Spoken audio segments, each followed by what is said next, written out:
జవాన్ అన్న మాట వింటేనే మనసులో ఒక ప్రౌడ్ అండ్ ఎమోషనల్ ఫీలింగ్.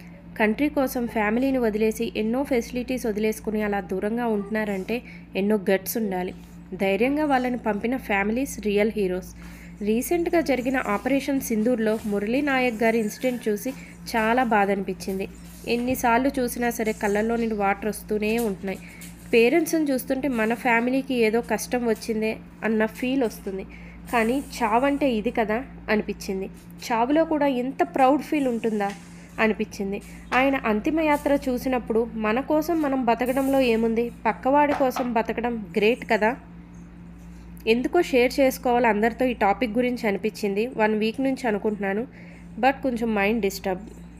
నా ఫస్ట్ ప్రెగ్నెన్సీలో మా హస్బెండ్తో అన్నాను, బాబు పుడితే వాడికి ఇష్టం ఉంటే ఆర్మీకి పంపిద్దామన్నాను. మా హస్బెండ్ నవ్వుతూ అన్నారు, నేను వెళ్తాలే అన్నారు. వద్దు అనేసాను. ఎందుకు అన్నారు.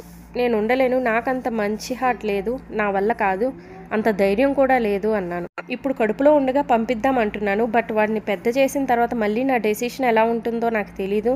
అప్పుడు అంత ధైర్యం ఉంటుందా, ఐ డోంట్ నో, చూద్దామన్నాను.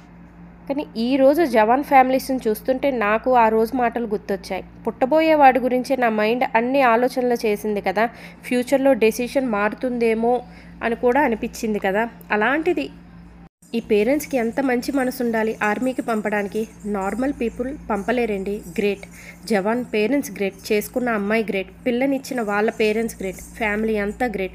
భార్య పిల్లలు ఎన్నో సాక్రిఫైజెస్ చేస్తున్నారు కాబట్టే సోల్జర్స్ బార్డర్ దగ్గర ఉంటున్నారు. ఆర్మీ ఫ్యామిలీస్కి సెల్యూట్.